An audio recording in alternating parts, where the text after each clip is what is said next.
gentlemen, the President of the United States.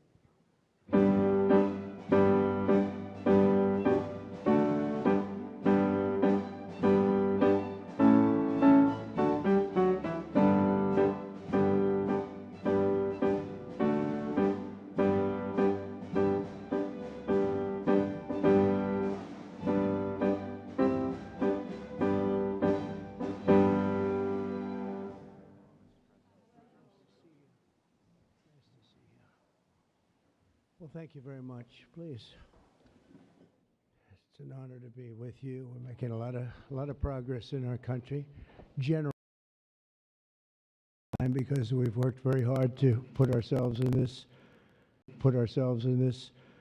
position. Today, we strike a righteous blow to the drug dealers, narcotic traffickers, and criminal cartels that we've all been hearing so much about for so many years, and very little has been done.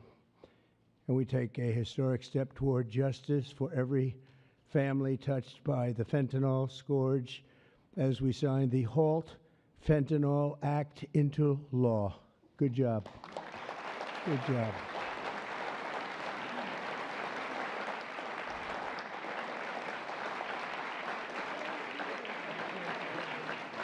Well done. Well done. Thank you very much. With this bill, we are officially and permanently classifying all fentanyl-related substances as Schedule I narcotics, which is actually a very big deal. It doesn't sound like much. It's a big deal, as they will tell you, meaning anyone caught trafficking these illicit poisons will be punished with a mandatory 10-year minimum sentence in prison. We'll be getting the drug dealers, pushers, and peddlers off our street, and we will not rest until we have ended the drug overdose epidemic. And it's been getting a little bit better, but it's horrible. It's horrible. We're going to end it once and for all. And we're pleased to be joined on this occasion by my future DEA administrator. He's going to be a very important position, Terry Cole. Where's Terry Cole? Hello, Terry Cole. I hope you're as good as they say, Terry. I hope you're as good as Glenn Youngkin says, because it was his recommendation that got you this job. You better do a good job, or I'm blaming Glenn. Glenn, I'm going to blame you if he's not. Is he that good? All right, good. All right, good. You better be good. But it was really, Glenn has had tremendous experience with Terry, and he said he's fantastic. He did the job like nobody that you've seen, and we take your word for it. Thank you very much, Glenn. Also with us is Secretary Kristi Noem, who's doing a fantastic job. Where's Kristi? Where are you? Kristi. Hi, Kristi. She is doing a great job with Tom Homan, who's fantastic. He's also central casting. He does serve the central casting role, too, doesn't he? And he's a great guy. Special Envoy Steve Witkoff. Steve, thank you very much. Thank you. Good job. And we have some good news on Gaza and good news on a couple of things that we're working on at a very high level. But you've done a fantastic job. Thank you very much. My nominee to lead the Office of National Drug Control Policy, Sarah Carter. Sarah, great reporter, too. She was a very tough and good reporter, and you've done a fantastic job. So now you'll be able to put all that experience to work. No more criticizing or anything else. You got to do it yourself, and you're going to do a great job, you know, as reporters do on occasion. Thank you very much. Thanks, Sarah. Good luck. Governors Glenn Youngkin, Jeff Landry, and Kelly Armstrong, where are you? Stand up. Great. Hi, fellas. Hi. How are you? And great friends of ours, Senators Chuck Grassley. Chuck, fantastic. You look fantastic. Looks like he's 44 years old. You look great, Chuck. We're proud of you. Jim Banks. Jim. Thank you, Jim. Good job. Good job. Ron Johnson. Ron, good. We to Ashley Moody. Ashley, thank you very much. Ashley, thank you very much. Jim Risch. Thank you, Jim. And you're doing a great job on the committees, and you're getting them through, the people that we need, right? I appreciate it, Jim, very much. I urge him, Jim, you got to get going. No, Jim's been fantastic. Bill Cassidy, thank you, Bill, very much. Thank you very much. And Roger Marshall. Roger, thank you. And by the way, I have to say, John Thune called. He said, can you get my senators back? We're taking a vote, so we're going to go as quickly as you can. And if you feel like the urge, just get out. And we got to get all these bills signed, a lot of them related to what we're doing. So don't have the urge to stay. I won't be insulted if you walk out. But he just called. He said, could you get him back as soon as possible? Representatives Morgan Griffin, Brett Guthrie, Andy Biggs, Andy Barr, Buddy Carter, Addison McDowell, Troy Balderson. Hi, Troy. Randy Feenstra. Thank you, Randy. Scott Franklin, Tony Gonzalez, John Joyce, Dan Muser, Mike Carey, Scott Fitzgerald, Diana Harshbarger, Bob Latta. That's a good group of people. Hal Rogers, Mike Rowley, and Nick Langworthy. Thank you. We've got a lot of great people. That's a lot of political talent we have. A lot of political talent. Thank you very much. Thanks as well to State Attorneys General Brenda. She was the first one in that state to endorse Trump. Thank you very much. I don't forget those things, even though this is non-political today, okay? Alan Wilson, Chris Carr, and Marty Jackley. Thank you all very much. Thank you. So 6 months ago, we came into office and inherited the worst drug crisis in American history by far. They did nothing. For 4 long years, Joe Biden surrendered our borders to the most evil and vicious traffickers, networks, and everything else on the planet Earth, allowing foreign drug cartels to carve out a massive footprint on American soil. We were doing nothing. This open borders nightmare flooded our country with fentanyl and with people that shouldn't be here, some of the worst people on earth. And illicit drugs decimated American communities and left us with the largest law enforcement challenge in our country's history, and hopefully will always be the largest. I can't imagine anything being worse. They allowed millions and millions of criminals into our country, 11,888 murders, 50% of whom murdered more than one person. On day one of the Trump administration, we declared an all-out war on the dealers, smugglers, traffickers, and cartels.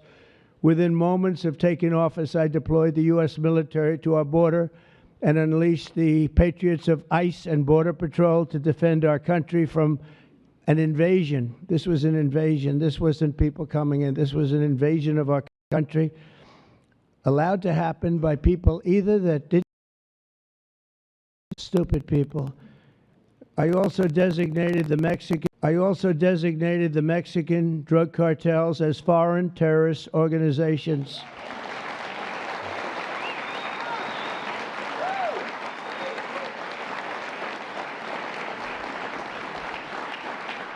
And within a few short weeks, believe it or not, if you remember, now we've even surpassed that, but we achieved the most secure border in U.S. history. And last month, we had the lowest number of illegal border crossings ever recorded. We had in June, the number was actually 0. Now, even I don't believe that, but we're going to take it. How can you go from hundreds of thousands to 0? But that's what they say. And these are very liberal people that do the recording, so I think we're going to have to take it. But the number was 0 in June. Can't get much better than that, right? On day one, I signed executive orders to create new Homeland Security task forces, marshaling the full power of federal law enforcement to eradicate transnational criminal networks and traffickers from our soil. We wanted them out. 2 weeks ago, we secured the resources necessary to achieve that mission when I signed the One Big Beautiful Bill into law. And I want to thank you all. I want to thank you.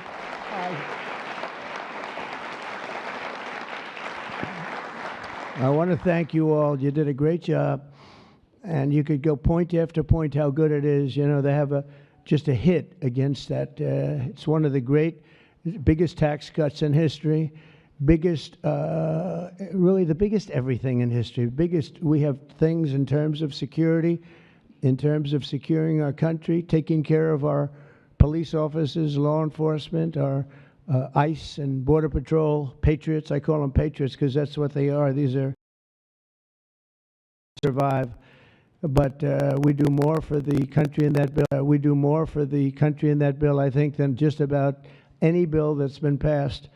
And we're going to have to start speaking about it because the Democrats use it. They say it represents death.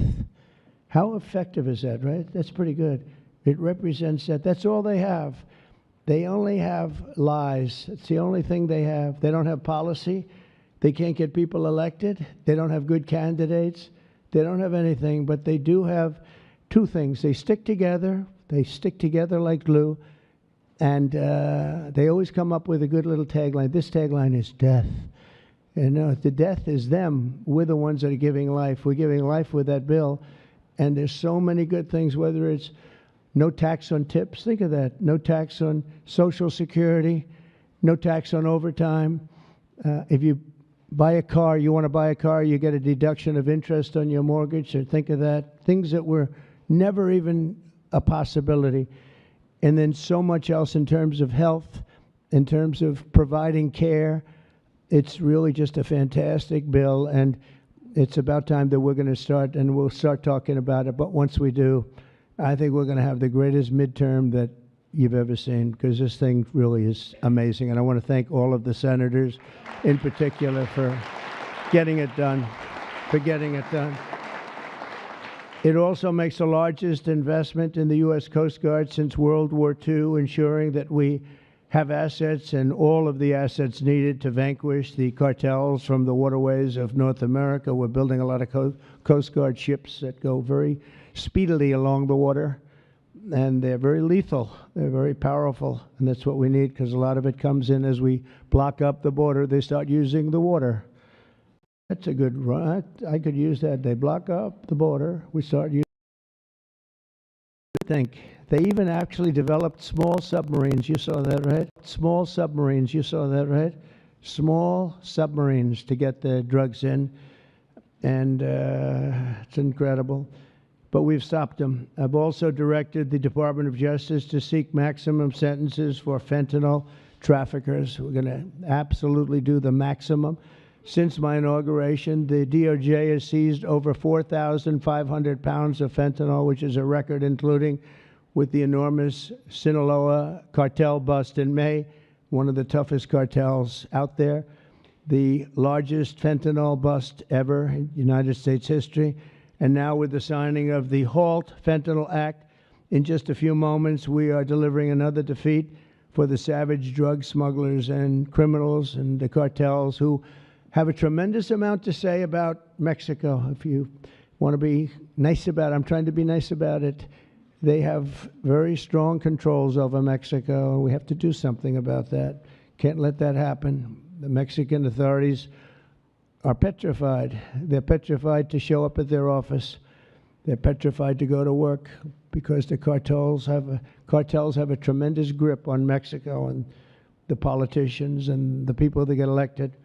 For years, the monsters who manufacture illicit fentanyl have sought to skirt legal restrictions by making minor variations of the chemical compound, and in the process, they've developed even more toxic versions of the drug.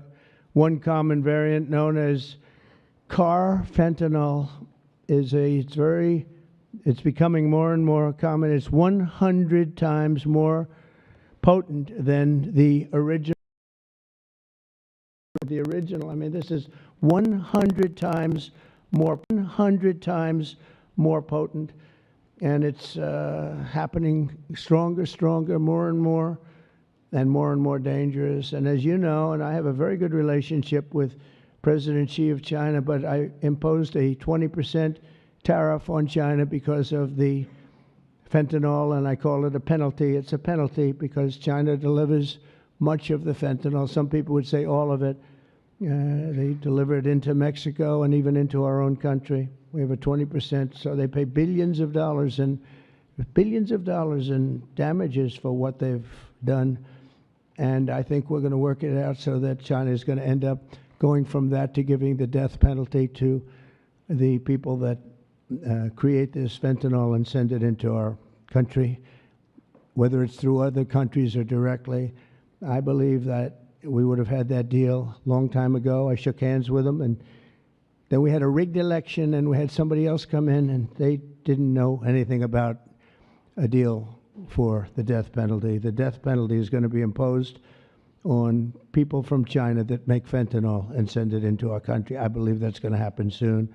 But as of today, all fentanyl-related substances will be banned forever, and those who traffic in these deadly poisons will be put behind bars for a very long period of time. We're joined today by just a few of the millions of families ravaged by this scourge, including Greg Swan from Michigan, who became addicted to opioids after being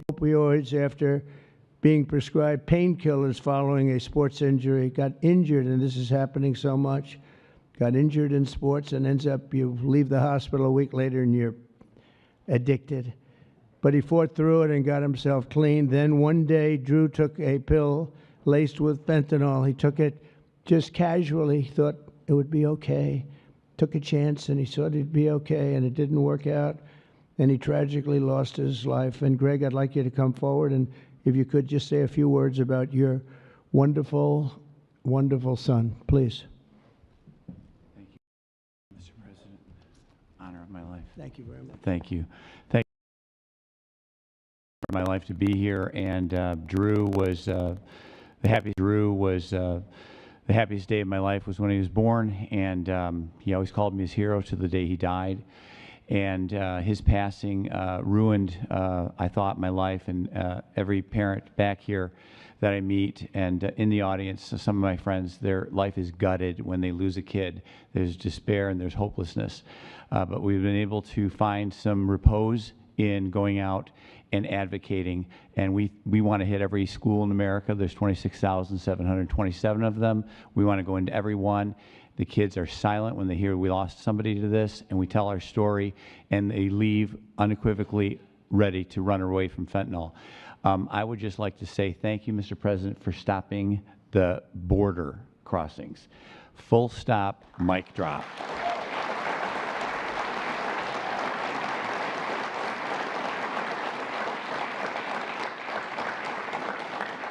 I'll step back but it was amazing what you did. We were being gaslit, and you came and lit a fire to that story, and we're a lot safer for it. Thank you so much. Thank you. Thank you, Mr. President. Thank you. Yeah, thank you so much. Thank you. That's tough stuff. We're in Fundner, who lost her beautiful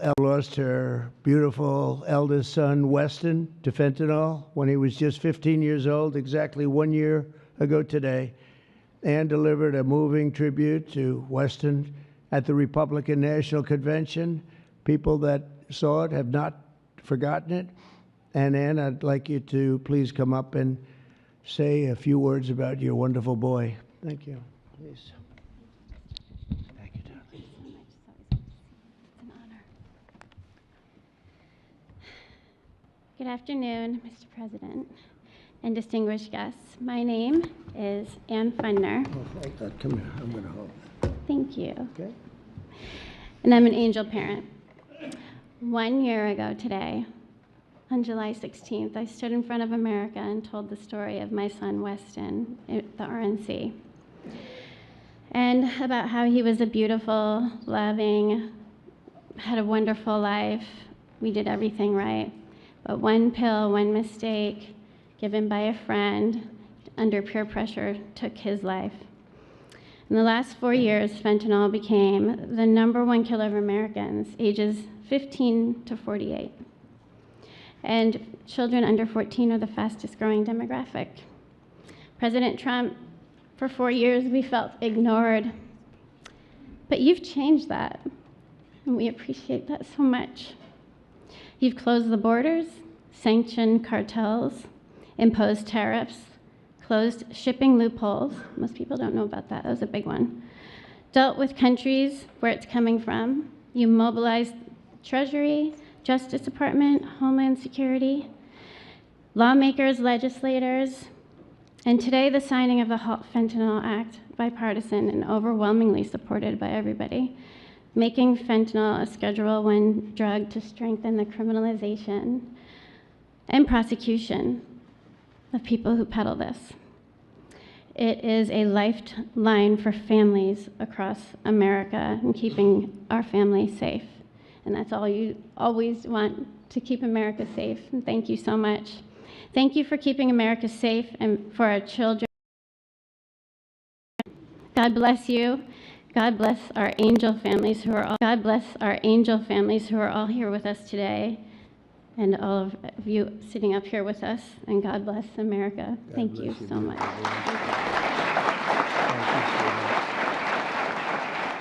You can have that. Would you like that? I would love to give that to you. Thank you. Thank you very much. It's just crazy that we have to even be doing this. It's so sad. It should be so unnecessary that we stand here for years and years doing the same thing over and over. It's terrible. A friend of mine, a longtime friend of mine, is Jackie Siegel, and her beautiful children, her husband David just passed away. David Siegel was a great developer, great developer, great guy, a friend of mine. But her children, Jordan, Jacqueline, and Drew, come from Florida. Jackie lost her beautiful daughter, Victoria, to drugs when Victoria was just 18 years old, a beautiful person. And this April, Jackie lost her sister, Jessica, to fentanyl. In her daughter's honor, Jackie founded Victoria's Voice. And I'd like to ask Jackie to come up and say a few words about her daughter, her husband, her family. She's comes from a great family, and they've been fighting this scourge for a long time. Thank you very much, Jackie.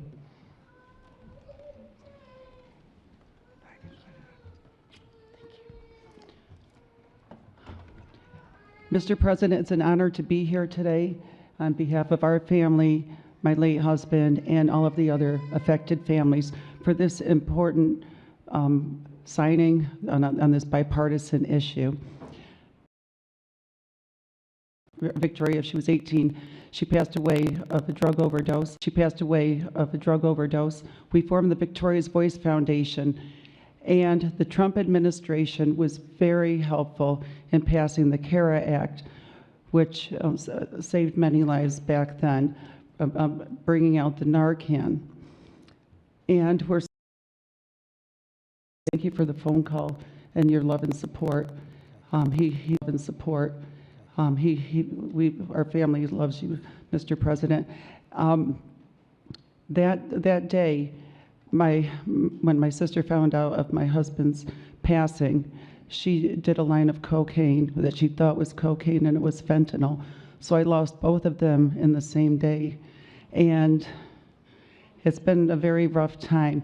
But it's turned me into more of a fighter to carry on my husband's legacy and the other families' legacies of saving lives. And so I'm turning my pain into passion. And also, on top of this, with the signing of this important the act that you're doing, we are joining with Victoria's Voice is joining with founding fathers, and we're going to start the Angel Army. So we're even growing even more under this Trump administration. Okay. We're going to spend the rest of our lives doing this. Thank you, Mr. President. Thank you, Jackie. Thank you. Very effective. Thank you for helping me.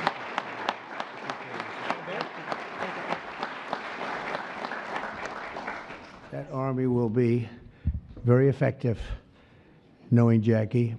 So thank you very much, Jackie.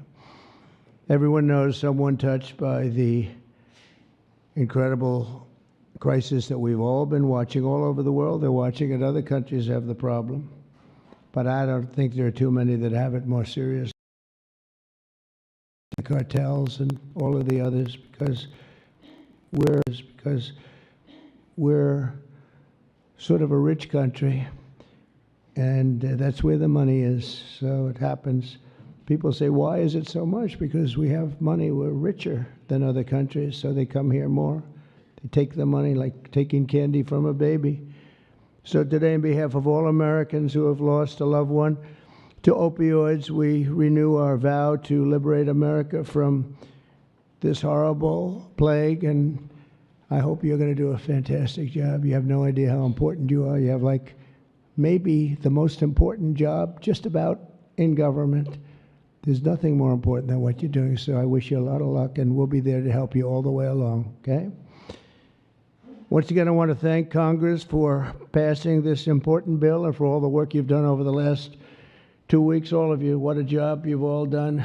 It was the congressmen and women, and the Senate has been unbelievable. And I'd like to ask, if you want, stand right up here while I sign the bill, and then we're going to get you right back so you can keep passing other bills and make America great again, right?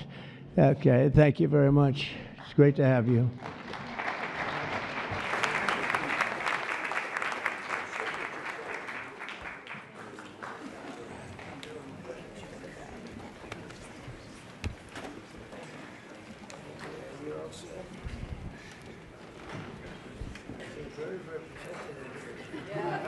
Very protected. You want to make sure it's signed. People behind you. And this is not.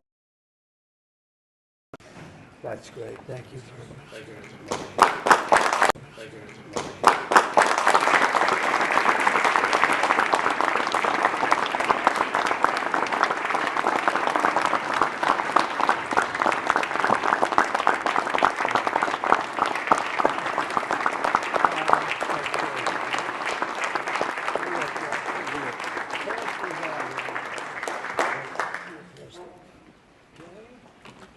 Pass them out. We'll give some to the back too. Okay, we'll just pass them around. Thank you very much, everybody. This is really an honor. Very important. One of the more important things that we'll ever sign, I suspect. And thank you all for the great job. Thank you. Thank you very much, everybody.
Sir, do you think you're going to... With your Attorney General wasn't here, your FBI leadership, do you still have confidence in that team, sir?